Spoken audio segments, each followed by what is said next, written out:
Hey everyone, and welcome to the Pain Point Project, episode 2 with the wonderful Samantha Kris. I'm Lam, and we have Tam, who's kind of behind the scene today, but that's okay. She'll be with us in our next episode. So first of all, thank you so much, Samantha, for coming on. I'm excited to be here. Honestly, this is the highlight of COVID. It's these conversations, it's connections, it's real talk. Samantha, I'm going to say I met you 4 years ago. You had the page Bossing Up on Facebook, and it's entrepreneurs, discussing their businesses on the page and supporting each other, which is amazing because that's what Montreal needs. We need people supporting other people's businesses and products. And you also released a book called Bossing Up, and I had bought the copy, and it's amazing. If anyone wants to do goal setting, that's the book for you. But Thank Samantha, you. I kind of want you to tell people a little bit more about you and the work that you've done here in Montreal and globally as well. Sure. So yeah, we met early days, in this chapter of my life. I think I was probably just at the beginning of the journey. The book was just coming out. The page was relatively new. It was really a Montreal-based page. And it started initially as service swap because as a struggling entrepreneur in business for the first time, I was like, I don't know what I'm doing. I don't have any resources. I'm broke. I'm trying to grow this thing. Who's done this before? Who can help? Who can I barter with to essentially, help elevate my business, get it to the next level? And who can I help with the knowledge and, resources and insight that I have? And I mean, it was a long, long journey to get there, but I would say that was really where I started to find myself in that community, in that chapter. The book was a huge door opener. So public speaking is always something that I wanted to do. TEDx was the first stage that I took actually on that journey. That's amazing. And yeah, it was really exciting, and it was nerve-wracking because usually you have a few practice runs under your belt before TED. And so that was, it was wild. It was a wild ride. And the book really helped kind of solidify the idea that I wanted to share on that stage. And ultimately is what kind of informed my coaching practice and my consulting practice. So I really help people to set goals. That evolved along the way. Goal setting is really at the core of what I still do. But that led into communication. It led into leadership training, and into change management. And that's where I found my fire was helping people navigate change and setting goals, incrementally through those changes, whether they're personally or professionally. And it was that journey that kind of brought me to Goalcast, which is the kind of latest evolution of that story. I just want to say something. Yeah. Goalcast, it's just meant for you. It's just the name itself, Goalcast. You cannot find a better fit. It is. It's a great fit. And so that I won't spoil it right now, but it's that transition that I would really love to dive deep with you today. Oh, amazing. I know a little bit about Goalcast. For people that don't know about Goalcast, they do a lot of storytelling through content creation when it comes to video and written content as well. I actually went to an event by Goldcast, I think last summer before COVID happened, and they had amazing guest speakers that just shared their story. And it's so emotional and empowering for people to kind of sit in the audience and listen to these stories and just be inspired and feel stronger as well. And I think that's what we're trying to do with the Pain Point Project as well. We're really trying to bring on people that have their own stories, that have been through obstacles and struggles, and that were brave enough to overcome them. And so today I really want to know, I don't know it yet. We've kind of kept it a surprise. I would love to know in one sentence, what is your biggest pain point? I'll do one better. I'll narrow it down to one word: ego. Oh, Mm-hmm. okay. Ego. That's a tough one. That's going to be a tough one. But how does that make you feel knowing that ego is your pain point? Awful. I feel so shitty because I know better. I've done so much work on myself. I'm in the space of self-development. I work with my clients to overcome blockers, which are a lot of the time ego and ourselves kind of getting in our own way. And it kind of just smacked me upside the head. And I was like, what? Have I not dealt with that? And recognizing what it was took a lot of unpacking. And when I got to it and I was kind of like face to face with like, oh, this is the problem. This is where I'm blocked right now, is that I'm making ego driven decisions, and that's what's not feeling aligned. It was great to have identified it because I knew like, okay, now I can start working through it. But I was like, man, like, come on, It's you it, know better. it's amazing. I need to know, how were you able to identify that your ego was your pain point? Because for people that don't know, again, pain point is something that is, you're in distress. It's something that stresses you out. It's an obstacle that you have in your own life. So I would love to understand a bit more, like, first of all, how did you pinpoint it? How did you wake up one day and say, my ego is getting in the way and it's making me do awful decisions, if that was the case scenario? Of course, for some people, I think ego drives them too, to like push themselves more. Mhm. But I think in your case, it actually, brought you back a little. So can you kind of tell me, first of all, how did you discover that that was your pain point, and how did you deal with it afterwards? Yeah. So you said like, how did you kind of wake up and Mm, realize this was it? Like, I wish I could tell you it was a wake up and realize situation. It was months in the making. wow. I'll give you a little bit of context as to like Mm-hmm. kind of how it was manifesting, how I started to realize it. It was as I was kind of entertaining the idea of joining Goalcast. So someone who works for the company had reached out like months and months ago, like almost a year and a half ago at this point. And I had spoken for them at one of the live events that you had mentioned. And so really already familiar with the team, with the leadership, loved the whole vibe. And he reached out about a year and a half ago and he was like, hey, Sam, like, would you want to maybe like jump on a call? And I've never spoken to this friend on the phone, right? So I was like, why? Like, what do you want to talk about?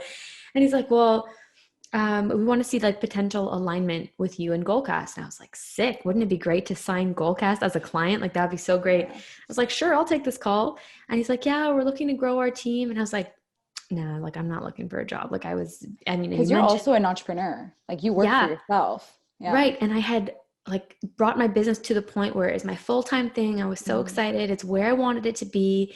And I just was like right away, like, hey, no thanks. And he's like, come on, it's just like coffee, like a coffee chat. Like, come just let's just see. And I was like, okay, cool. And in my mind, I'm just like, I'm gonna sign y'all as a client. It's gonna be great.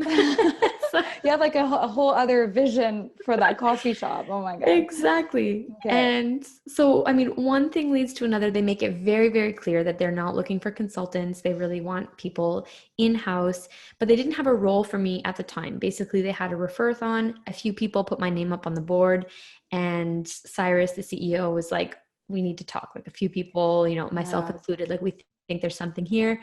Let's see. And it was about like 6 or so months, like song and dance of kind of like, I'm not ready, but I'm still Mm. interested. And I What do think you, Goldcast was also, if I'm not mistaken, a year ago, they weren't fully developed. Like they were very known in the world, but they're still in the startup phase, right? It's still and a they still company. are. I Yeah. mean, Okay. we're like 25 people at the time, even less, but still very much established. Like, Okay. not necessarily on the map as an employer of choice in Montreal, but like the brand is huge and Okay. the way that they're operating, although in startup mode, is still, awesome.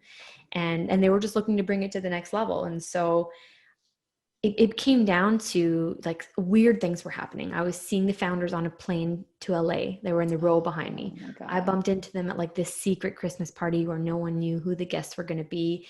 And we kept being put on each other's paths. And I was just like, okay, universe, like I'm listening. What's going on here? And I was fighting it. I was like, I don't want it. I've been working so hard. I've been building my business. This is not what, this was not the plan that I had mapped out for myself. And like thinking that, saying that, it didn't feel good. I was like, but I do actually want it. And Mm. the idea of putting a pause on my business to join a team, I was like, who am I? If not an author, if not a speaker, if not a coach, like what am I if not those things? And I had this major like identity crisis that was totally turning me off from one of the greatest professional opportunities of my life because I was like, I'm an entrepreneur and I'm a Mm. business owner, and there's so much clout in this day and age of like being your own boss. Oh my God, I can't even, that could be a whole other conversation, because I have the Yes. same, I have a lot of issues with that too. When I think when you met me, I was sort of an entrepreneur. Like I had my own photography going on, and now I Mm-hmm. work a 9 to 5, and it's like, oh, Lamia's a 9 to 5 girl. And I'm like, why Yeah. is that even a thing? Why are Right? you labeling me? I just work. And, I think it's very difficult to kind of not be an entrepreneur today. I think people look at you like, oh, you don't have your own business. Like maybe you should. Yeah. Like you're And you're like, coasting or like you're selling out or like, yeah. what do you even do? Yeah. So listen, it's not everyone's cup of tea to be an entrepreneur. It's not everyone's cup of tea. It's a cup of tea to have a 9 to 5, but I think we're all different and each strive in a different environment too. So I think I understand the battle with you of entrepreneur versus working for a company. So yeah. And that's really where the battle started. And Mm. when I started to get down to like, why am I holding on to these titles and accolades? Yes. Like if you take away bestseller, you take away TEDx, like what value do I actually bring? And it's hard to like look at yourself in the mirror and be like, yo, what value do I actually bring to people? Oh my And I gosh. felt confident that I did, but like I had built so much of that confidence around my brand Yes. that take the brand away, I felt really vulnerable. I felt really bare and like Yes. And not. also I think people look up to you as well. I think like I mean I look up to you. I look at your work and I look at, the things you do, the moves you make. So I think that must have also been kind of a lot to put on yourself like, whatever direction you take, people are going to have something to say about it as well. So Absolutely. It was a lot of pressure because like the yes, community that you mentioned grew from like this, few bossing up, hundred yes. page, like few hundred person, sorry, Montreal group to like almost 5,000 people worldwide who, yeah, are, I mean, I don't know, looking up to me, but definitely observing kind of what's going Mhm. on. And I felt this pressure of like, oh, I can't let them down. Like I talk about entrepreneurship so much and so I needed to like disconnect. I needed to cut the clutter. I went to Bali. I went on like my Eat, eat, pray, pray, love. love. Yeah. Went on like my soul searching journey. I hired a coach. I hired a hypnotherapist. I spoke to a psychologist and I was like, what is going on here? Holy And shit. no one, no one pinpointed ego, but what they did help me see was like, you actually want this. Why are you fighting it so damn hard? And admit to yourself that like this is something that really interests you. And when I was able to admit that, I was so scared. I was so scared because, and here is ego kind of creeping in again, I position myself as the go-to person for answers. As a coach, as a consultant, I'm being paid to help guide you because I've done something or know something that you want to learn from or do. And joining a team again was kind of like, and an impressive team, like not just any team, but a team of people who are literally on the mission to change the world, Mm-hmm. was like, holy shit, like I have got to step up. It's not just me being like, follow me, I know what I'm doing. It's me going into an environment being like, I've got so much to learn, Yeah. which is ultimately what sold me on it because I didn't want to grow stagnant, which is what pushed me into entrepreneurship in the beginning. Mm. But when I really took a hard look at like, why am I afraid and why am I stalling and why am I turning this down? I actually refused the first offer that they made. I was like, no, thanks.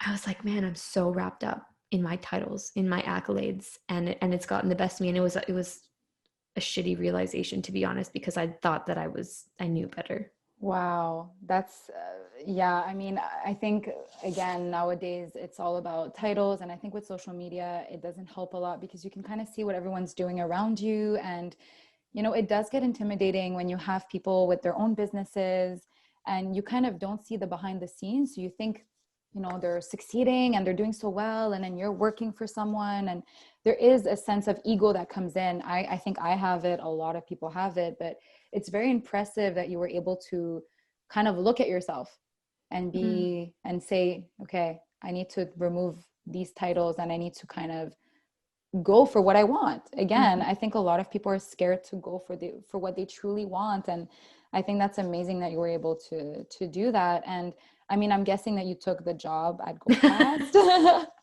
I did. um, and so was that like a process for you? Did you take like a few months to, like, you've accepted the job? Were you able to, I know you're still somewhat of an entrepreneur, you have your own podcast as well. So were you able to juggle both, like having this job at Goldcast and keeping your own business and entrepreneurial journey?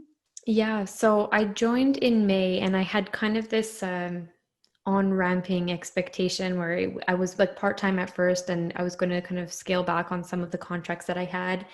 And basically they were like, hey, can you start sooner? I was like, You're sure. like, you're pushing my buttons. Not even. I was like, at this point, I had so fully committed to the idea of being part of this that I was, and it was such a journey to get there that I was just Mm. like, yeah, let's do it.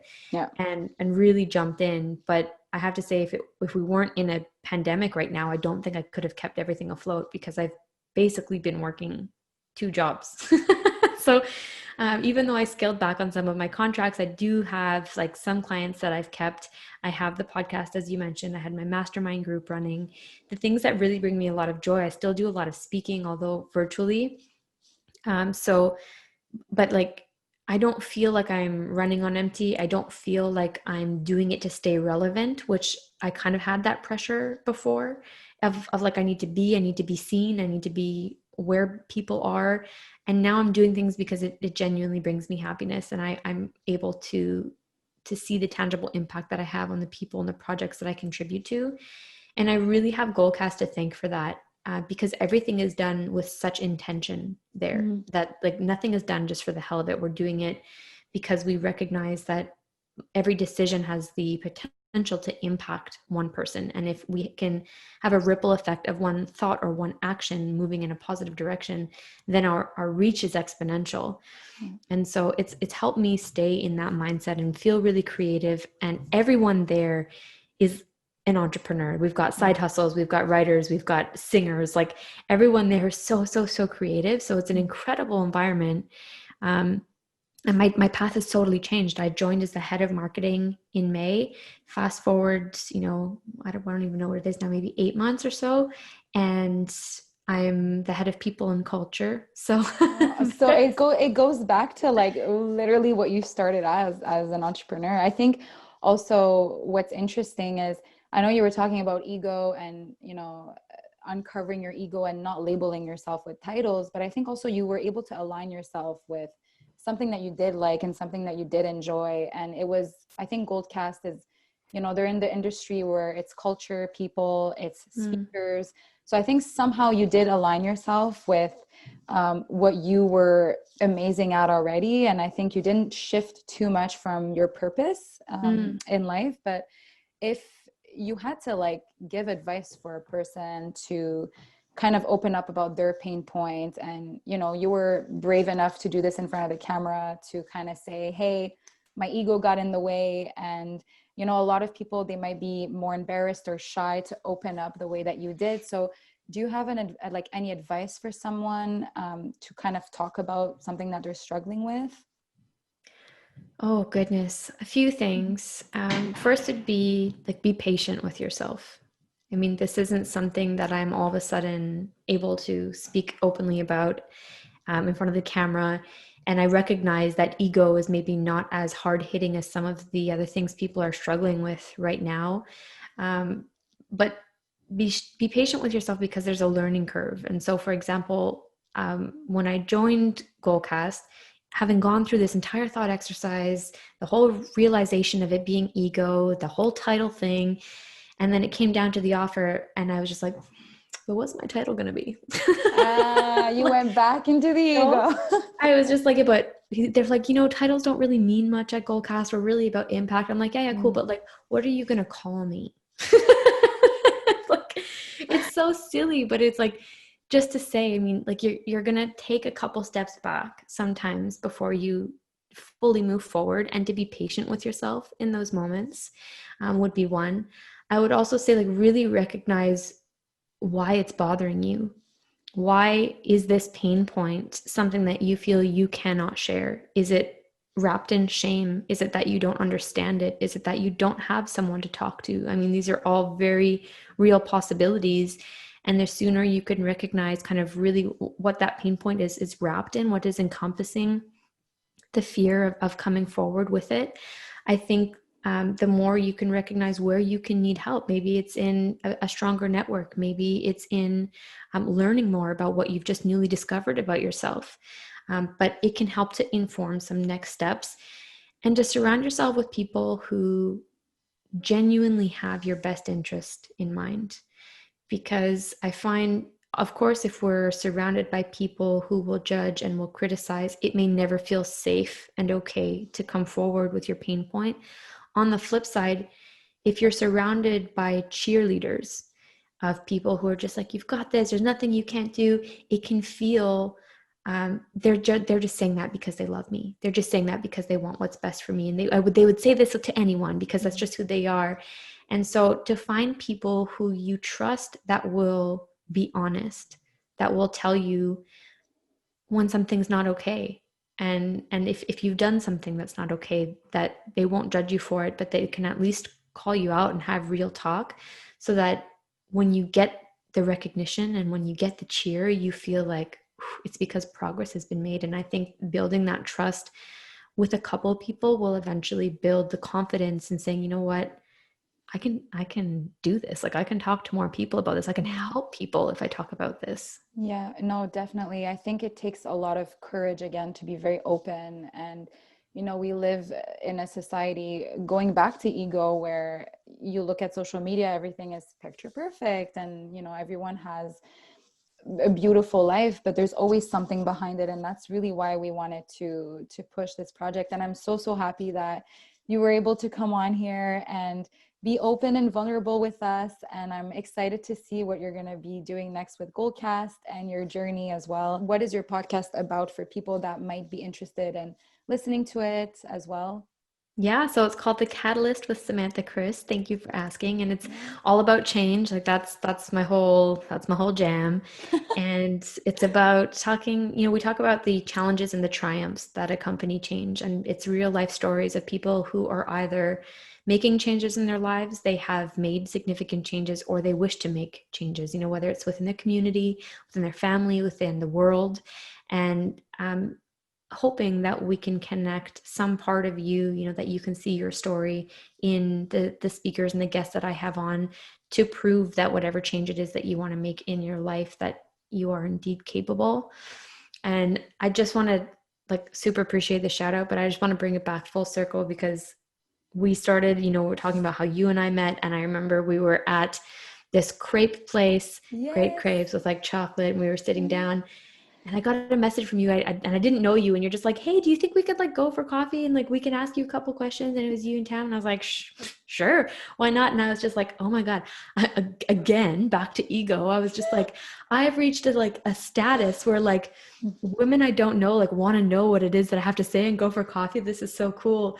And I remember when I saw you launch your podcast, I was totally fangirling, and I was like, Lammy, yeah, I was the tables had totally turned, and I was just so proud of you. And I was like, I get to be a guest on your show. And it's just it's moments like this, and it's stories like this, and it's in your courage and your bravery as well that allows people to feel that they can show up fully. And so mega kudos to you guys for getting this started. And thank you for having me. Thank you so much. Well, thank you so much for inspiring us. I mean, you've been inspiring us for 4 years, and you keep doing that. So thank you again for taking the time to be on this show. And I'm looking forward for all your next projects. Thank you for tuning in and listening to this episode. Please don't forget to subscribe to our YouTube channel, and of course, ring the bell below to get notifications of the future episodes with new speakers that we will be posting. We're so excited to be sharing pain point moments with you. Also, don't forget to follow us on social media, Instagram, LinkedIn, and Facebook. And for those of you who just want to listen to the podcast, we are also on the Podbean. If you want to be featured on the Pain Point Project, don't hesitate to email us at thepainpointproject@gmail.com. We would be so excited to have you as a guest. We're looking for more people to inspire the world and tell and share their story. See you next time.